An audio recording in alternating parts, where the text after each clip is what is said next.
Memeras akhirnya menjadi korban pemerasan. Inilah gambaran dalam kasus korupsi Bupati Pemalang, Anom Widiantoro. Anom awalnya terjerat kasus korupsi. Dia diduga menerima uang terkait pelaksanaan sejumlah proyek dan dugaan penerimaan uang jual beli jabatan. Dalam kasus ini, KPK menyita barang bukti berupa uang tunai lebih dari 2 miliar rupiah dari beberapa lokasi. Saat kasusnya sedang bergulir di KPK, Bupati Anom justru diperas oknum pegawai KPK dengan iming-iming dibantu dalam pengurusan perkara. Mirisnya, ayah oknum pegawai KPK menjadi penghubung antara pihak Bupati Anom dan anaknya. Oknum pegawai itu diduga membocorkan informasi penanganan perkara kepada ayahnya yang kemudian digunakan untuk memeras Anom Widiantoro. Dalam kasus ini, KPK menetapkan Bupati Anom dan 1 orang lainnya sebagai tersangka dalam kasus pemerasan di lingkungan pemerintahan Kabupaten Pemalang. Sementara oknum pegawai KPK dan ayahnya menjadi tersangka dalam kasus pemerasan terhadap Bupati Pemalang. Klaster kedua, yakni terkait dengan dugaan tindak pidana korupsi pemerasan yang dilakukan oleh oknum KPK kepada Bupati Pemalang. Atas 2 klaster penyidikan tersebut, berdasarkan kecukupan alat bukti yang sah, penyidik kemudian telah menetapkan 4 orang sebagai tersangka. Yang bersangkutan merupakan staf administrasi pada Komisi Pemberantasan Korupsi yang benar merupakan perbantuan dari instansi kepolisian. Dalam kasus ini, KPK juga turut membawa istri Bupati Pemalang, Nur Faiza Maenovi, ke gedung KPK Merah Putih bersamaan dengan pihak lain yang terjaring OTT KPK pada Rabu kemarin.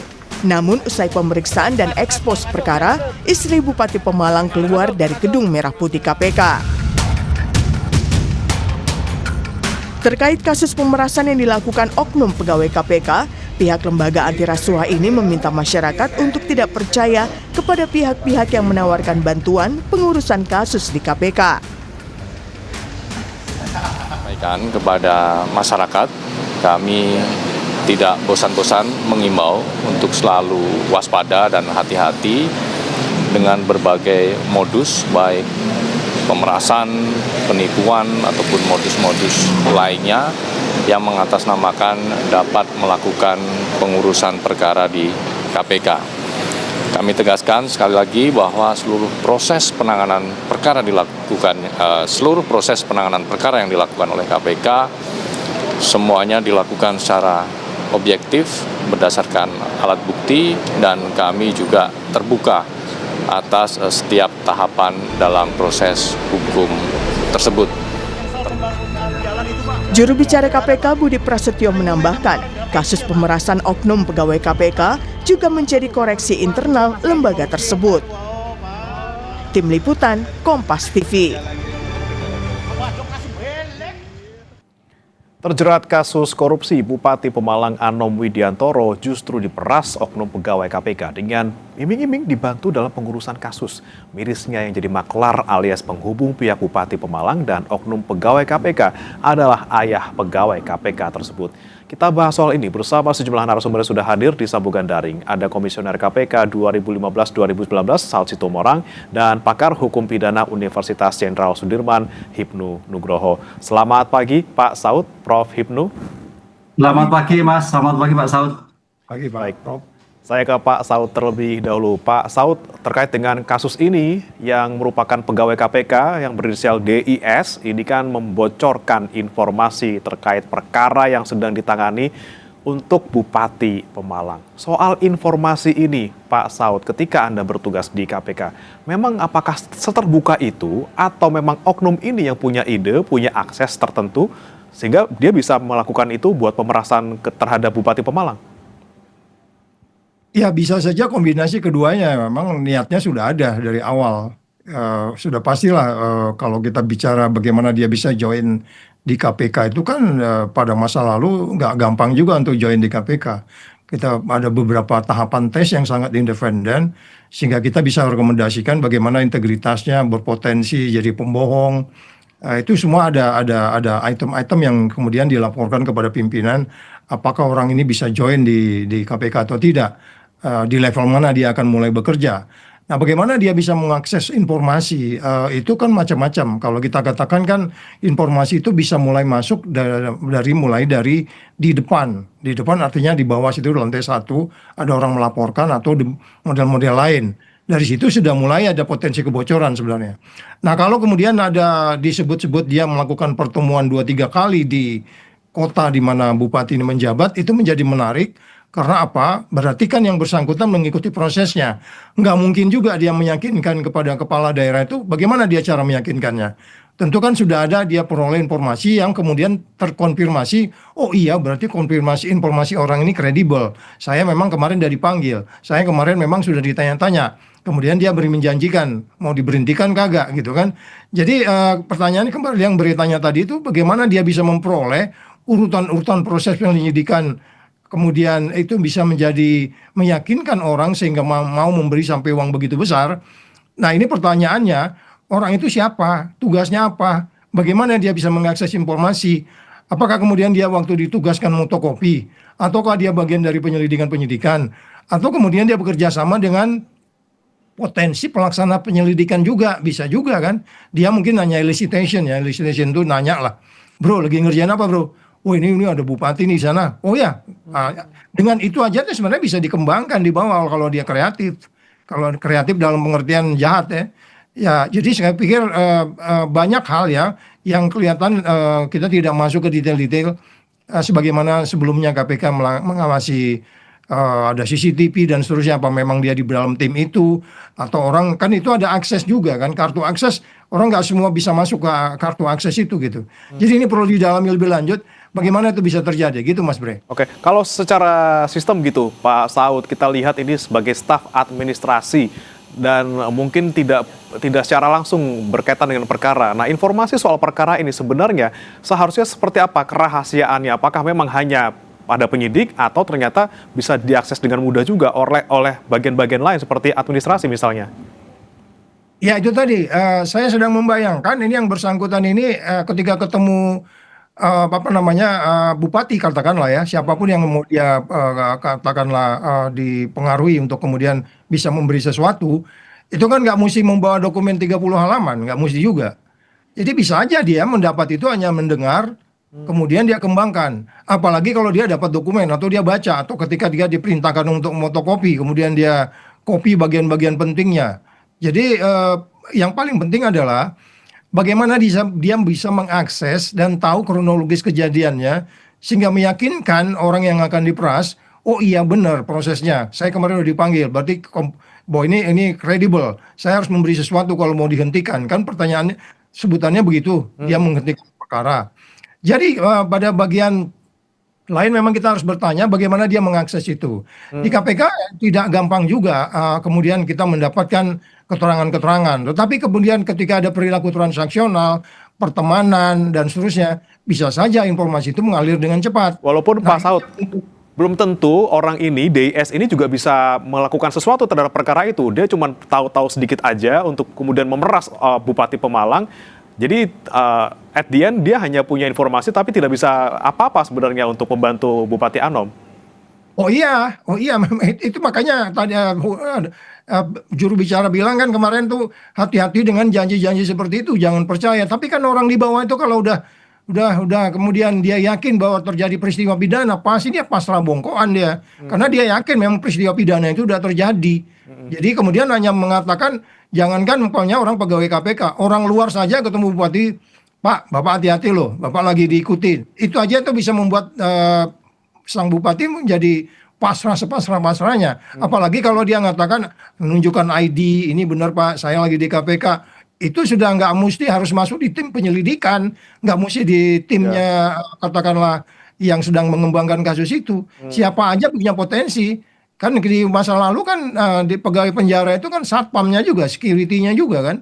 Jadi semua lapisan yang ada di KPK punya potensi untuk kemudian melakukan hal yang sama gitu Mas Bre. Oke, kepanikan bisa ditimbulkan, kemudian ini yang kemudian dimanfaatkan untuk memeras Bupati Pemalang seperti itu. Saya ke Prof. Hipnu, kalau Anda melihat konstruksi perkara ini, Prof. Hipnu, ada ayah yang merupakan bukan orang KPK gitu ya, orang tua dari pegawai KPK, ini menjadi penghubung, kemudian anaknya ini memberikan informasi kepada ayahnya untuk kemudian bisa dijadikan bahan untuk memeras.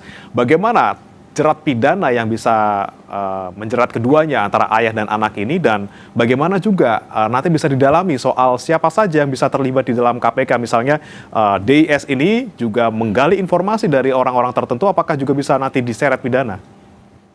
Ya, kalau kita melihat suatu konstruksi kasusnya itu adalah pemerasan. Pemerasan itu ada dua kategori yang diatur dalam KUHP pasal 482 itu orang umum. Tapi kalau kita kembali pada 12E Undang-Undang Tipikor, itu adalah pegawai negeri. Jadi sekarang ini masuk kualifikasi klaster pegawai negeri, karena itu seorang oknum polisi. Kan gitu kan. Nah sekarang pertanyaannya, bagaimana itu pemerasan terjadi? Kalau itu kita melihat, kayaknya ada suatu penyertaan antara bapak dan anak bersama-sama untuk melakukan pemerasan. Apa itu pemerasan? Tindakan dengan sengaja memaksa orang untuk melakukan suatu perbuatan sesuai kehendaknya, melakukan sesuatu, memberikan sesuatu, atau menghapuskan piutang. Nah, di sini saya kira sudah terang benderang masuk kualifikasi itu terhadap oknum polisi, termasuk kaitannya orang tua. Itu bagian dari penyertaan untuk memeras bupati, kan gitu kan. Nah, ini suatu yang cukup gamblang ya. Kalau kita lihat perbandingan antara tipikor dan umum, kalau KUHP umum itu lebih rendah sekarang. Tapi untung ini penyelenggara negara, polisi, pegawai negeri. Ya kan, berarti disertakan dengan orang tuanya. Masuk kualifikasi di dalam 12E itu minimal 4 tahun, maksimal 20 tahun. Nah, disitulah nanti dilihat dulu juga peran serta. Karena kalau kita pasal 20 Undang KUHP baru itu turut serta. Tidak membedakan mana sebagai pelaku utama, mana enggak. Tapi ada kehendak yang sama. Kan itu, kalau KUHP lama memang dibedakan antara turut serta, penyerta, pelaku utama. Ini enggak. Tapi paling tidak, nanti ada pelaku utama siapa? Apakah anaknya ataukah bapaknya? Pelaku utama siapa? Pelaku yang bisa menghentikan atas suatu tindakan tersebut. Nah, dalam konteks KUHP baru tidak ada. Dengan demikian, bapak dan anak, saya kira kualifikasi pemerasannya cukup tinggal. Nah, nanti sekarang, tadi Pak Saud ini, apakah dalam pengungkapan ini sendiri atau dibantu orang lain? Disitulah saya kira KPK juga masih mengembangkan. Kalau sendiri apa ya? Karena suatu informasi ini penting. Apakah tidak ada kode-kode tertentu dari pihak lain atau suplai informasi tertentu? Nah, ini kan orang-orang dalam semua. Dalam seperti ini saya kira perlu dikembangkan klaster yang terkait dengan oknum pegawai KPK dan nanti klaster yang terkait dengan lingkungan pemerasan di Pemkab. Tapi yang menarik ada klaster yang melibatkan oknum KPK ini harus terang benderang. Apakah stop dua orang itu, apakah masih keterlibatan orang lain untuk memberikan informasi. Tadi Pak Saud sepakat itu, 2M loh. Cuma pertanyaannya, ini Pak Saud perkara apa? Pemerasan kasus apa? Ini yang belum kita mendengar dari berbagai media. Kalau yang Pemkab jelas kaitannya dengan jual beli jabatan dan pengadaan. Tapi kalau yang lain, ini belum ada. Disitulah saya kira harus ada suatu pengembangan dari KPK untuk kasus pemerasan yang klaster 1 tadi. Oke, baik. Nah ini saya ke Pak Saud lagi. Pak Saud, soal kemungkinan keterlibatan pegawai KPK yang lain yang siapa tahu juga membocorkan informasi kepada tersangka DIS ini, seperti apa seharusnya KPK bisa mendalaminya dan juga menelusuri jejak-jejaknya. Dan menurut Anda ini kalau kita lihat ada pemerasan seperti ini, yang salah itu di individunya atau sebenarnya di sistemnya? Ya kombinasinya ya, perbuatan jahat itu ya definisi kriminalnya karena memang kesempatannya ada gitu. Kemudian ada niatnya, itu sangat klasik. Tapi kalau kita bicara kesempatan berarti kan di dalam itu tidak ada detail-detail untuk kemudian memastikan seorang pergi kemana. Dia kemarin tuh cuti nggak? 2-3 kali ketemu pergi ke Pemalang tuh cuti nggak? Izinnya siapa gitu. Nah itu yang saya maksudkan kembali lagi, pengawas internal itu tidak proaktif untuk mengawasi orang berbuat apa. Semua orang punya potensi di sana, mulai dari OB juga punya potensi. OB pura-pura nganter susu ke ruang pimpinan, dia buka map bisa juga. Tapi kan di dalam ada CCTV, ruangan itu ada CCTV, bisa dilihat ya lagi ngapain apa saja. Tapi CCTV-nya dipelototin nggak kan gitu. Jadi maksud saya detail-detail seperti itu yang nggak ada, sehingga kemudian peluang itu terjadi. Untuk mendapat informasi seperti saya bilang tadi, nggak mesti harus membawa file 30 halaman. Nggak, dia tahu berita saja, dia yakin masuk ke penyelidikan, karena masuk penyelidikan itu nggak gampang, dia bisa turun ke bawah dan meyakinkan. Ketika ketemu dengan target, dia tunjukkan bahwa dia pegawai dan di cross check, menunjukkan, meyakinkan, sehingga kemudian uang itu bisa keluar 1, sekian itu. Jadi kalau Mas Bre tadi tanya, ini memang persoalan ini pengawas internal. Pengawas internal itu tidak masuk ke detail-detail bagaimana seorang hal yang kompleks itu bisa terjadi karena hal-hal sederhana. Mungkin bisa jadi juga lagi jalan atau di dalam lift, dia dengar penyelidik lagi ngomong, kasus Pemalang gimana? Oh, ini lagi on. Itu aja dia dengar tuh bisa dikembangkan loh. Iya kan? Jadi makanya saya katakan ada banyak hal ketika Anda harus sangat hati-hati untuk kemudian menjaga informasi, even dengan omongan, even dengan share information lewat WA Anda bisa disadap, WA Anda bisa diikuti. Yang menurut saya hal itu terjadi nggak saat ini di penegak hukum. Sehingga kemudian hal-hal yang seperti ini tidak meyakinkan kita bahwa ada upaya pencegahan yang lebih baik. Dan sayangnya kalau ini admin yang kemudian di tempat lain jampitsus. Jadi ini nggak ngelihat kalau korupsi ini dari bawah sampai ke atas nih, state captured disebutnya. Dan itu yang saya bilang, saya selalu mengatakan inilah kalau undang-undang KPK itu diganti sebenarnya lebih kepada yang ini sudah kita perkirakan bahwa nilai KPK itu sangat-sangat kemudian ordinary people, tinggal lagi orang-orang yang extraordinary. Gitu Mas Bre. Oke, baik. Saya kembali ke Prof. Hipnu. Prof. Hipnu, saat ini yang dihadapi oleh KPK sekarang adalah bagaimana memproses hukum pegawainya sendiri. Ini kita juga flashback lagi ke kasus yang sedang berjalan saat ini. Kejaksaan Agung juga menangani yang merupakan bagian dari Kejaksaan Agung sendiri. Seperti apa kemudian kita bisa mengawasi dan juga memastikan bahwa KPK ini juga menegakkan proses hukum terhadap pegawainya secara transparan dan juga secara objektif? Ya, kalau kita melihat sejarah perjalanan antara penegak hukum melakukan pemeriksaan terhadap penegak hukum sudah biasa.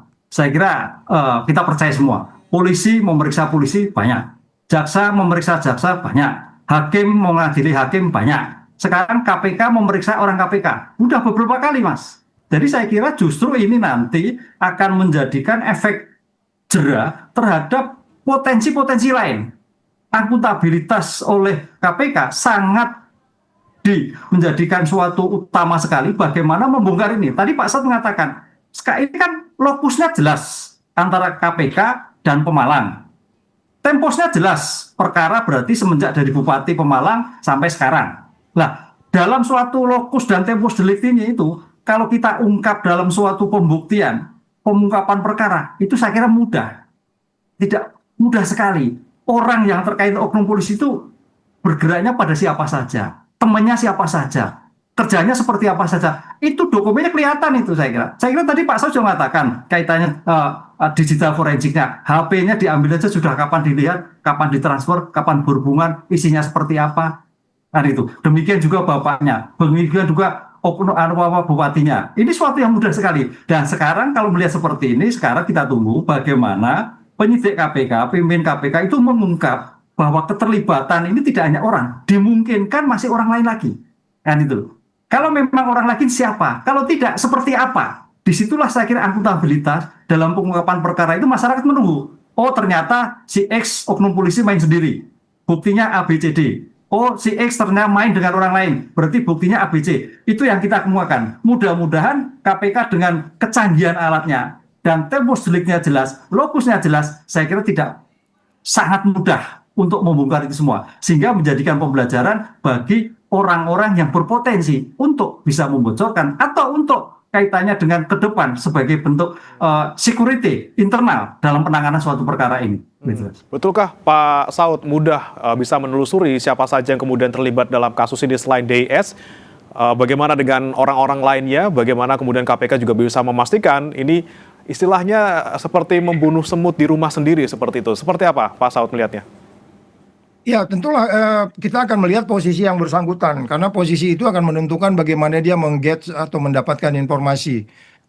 Walaupun saya bilang nggak menutup kemungkinan kebetulan dia di lift juga penyelidik jadi ngomong juga bisa dikembangkan sama dia, ya kan? Karena informasi di sana itu kalau penyelidikan itu credible karena itu udah lewat pengesahan di pimpinan dan sudah lihat lewat klarifikasi, double check, cross check dan seterusnya sehingga dia yakin. Tapi kalau kita katakan dia bagian dari tim atau ada intersection atau kaitan dengan tim yang sedang melakukan penyelidikan itu menjadi lebih gampang dikembangkannya.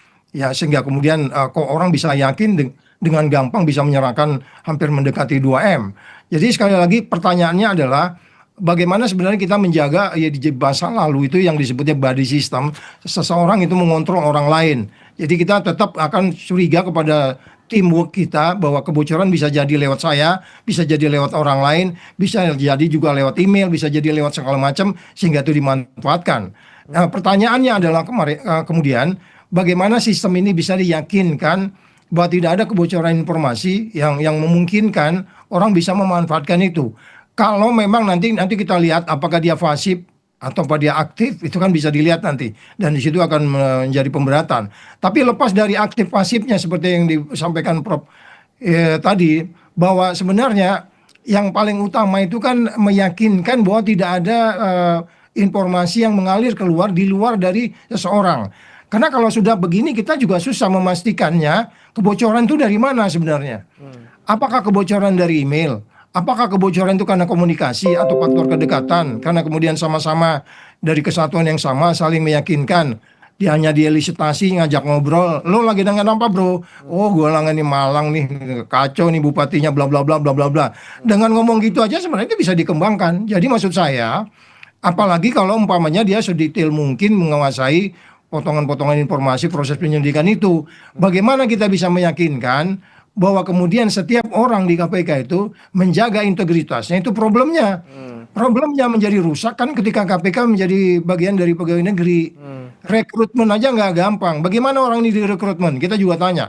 Pada periode yang lalu, rekrutmen itu ditentukan oleh pihak dari luar. KPK hanya mendengar rekomendasi dari pihak luar yang sangat independen menentukan orang ini berbakat. Orang ini punya kelemahan, orang ini punya potensi, tapi harus dibenahi ininya. Kemudian pimpinan memutuskan untuk kemudian dia join ke KPK. Oh, orang ini memang extraordinary people, EQ-nya di atas rata-rata dan seterusnya. Tapi integritasnya lemah, misalnya gitu. Oke. Jadi ini yang kemudian saya nggak ngerti di dalam seperti apa sekarang, Mas Bre. Oke, Pak Saud, tapi kalau Anda melihat yang sekarang ini terjadi, ini kan terbongkar, akhirnya ada seorang yang melakukan hal seperti itu. Anda melihat ini tanda-tanda yang lebih seriuskah? Ternyata masih ada maklar kasus yang ada di tubuh KPK, atau ini ya hanya sebagian kecil saja dan hanya oknum saja seperti itu?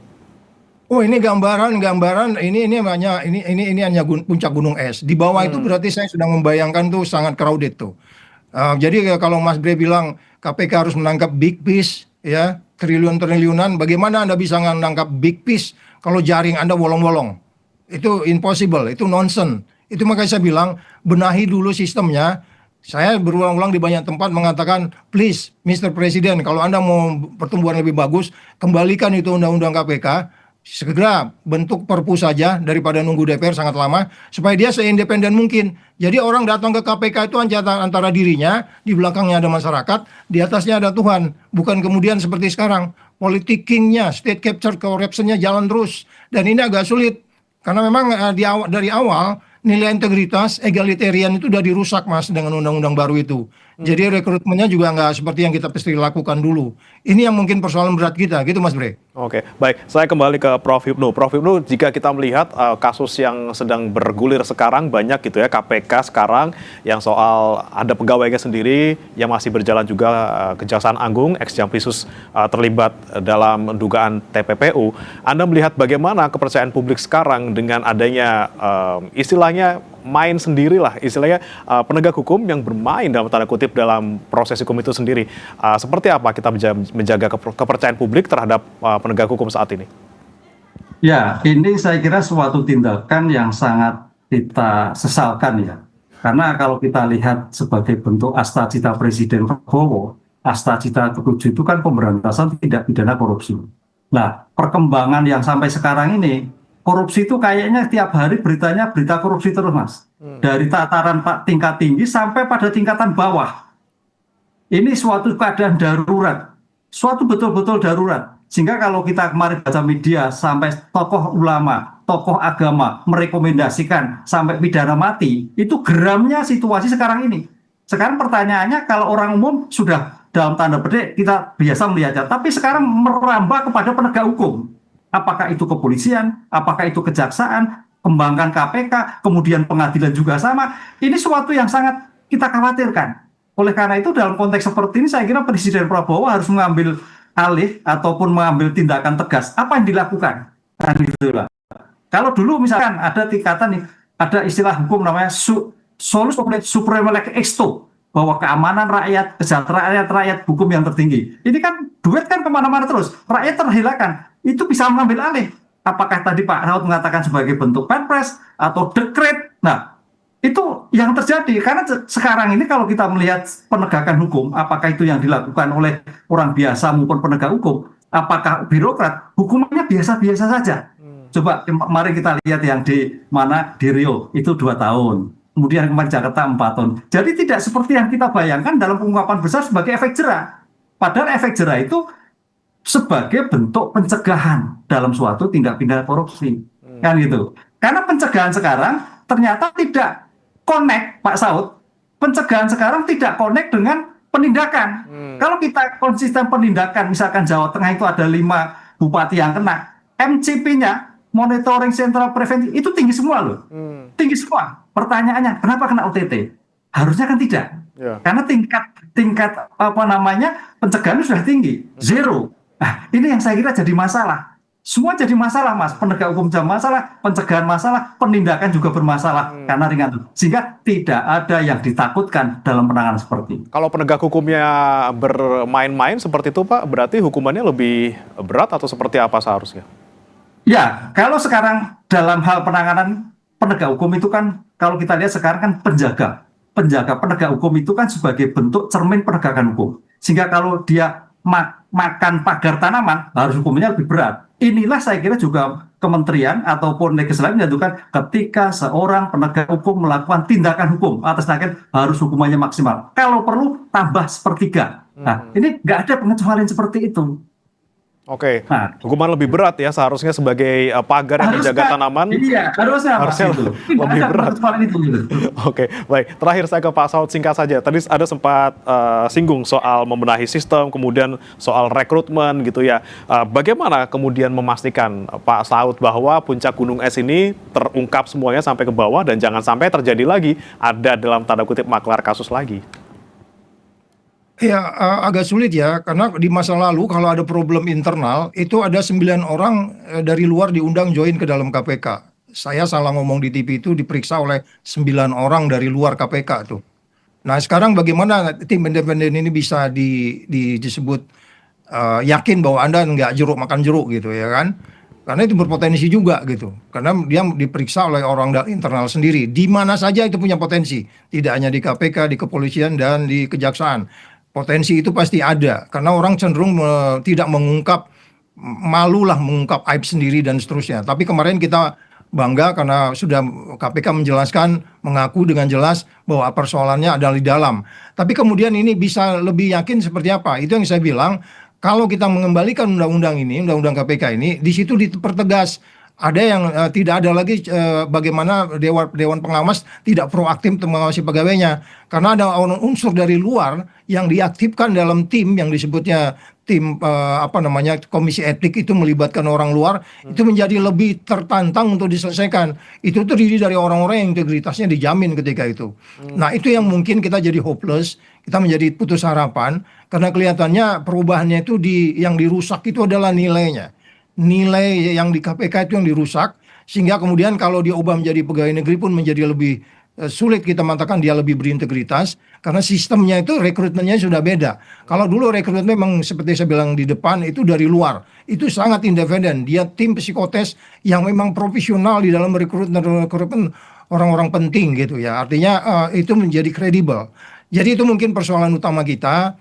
Tetap persoalannya adalah bagaimana ketika Anda bicara manajemen, Anda bicara organisasi, Anda bicara behavior, perilaku. Perilaku ini sering kita lupakan karena kita selalu fokus pada masalah formil dan materialnya. Kita lupa bahwa kita perlu orang-orang yang jantungnya itu 3, otaknya itu 10 gitu, keberaniannya itu 100, atau keintegritasnya jadi 1000. Ini kan kebalikan sekarang. Kita nggak tahu juga bagaimana orang itu bisa join Ya. yang kemudian integritasnya kok nggak bisa didetek gitu. Biasanya bisa didetek itu. Jadi kemudian kita tahu untuk orang-orang tertentu tidak ditempatkan di sini, atau ditempatkan di sini, oh dia nggak cocok, kita nggak terima dan seterusnya. Itu persoalan dari hulu ke hilirnya udah problem, Mas. Oke. Ini yang mungkin agak sulit buat kita. Oke, jika kita belum bisa memperbaiki hulunya, paling tidak kita harapkan semoga tidak hanya 4 tersangka ini, paling tidak nanti bisa dikembangkan, mungkin ada keterlibatan oknum lain di KPK, dan juga tidak hanya perkara pemerasan ini, tapi juga perkara pokoknya ini soal suap dan proyek ini juga harus didalami juga oleh Bupati Pemalang, tidak hanya untuk kasus yang 2 ini terakhir. Terima kasih Pak Saud Situmorang, Komisioner KPK 2015-2019, dan juga Prof. Hipnu Nugroho, pakar hukum pidana Unsud, sudah bergabung di Sapa Indonesia Pagi. Selamat pagi Pak Saud, Prof. Hipnu. Pagi Pak Saud, Pak Sirman turun. Ya, Prof. Salam. Jangan beranjak saudara, kami akan kembali dengan informasi lainnya usai jeda. BMKG menyebut per 28 Juli ada 4.900 titik panas tersebar di Kalimantan Barat, Riau, Papua Selatan, Aceh, dan Kalimantan Timur.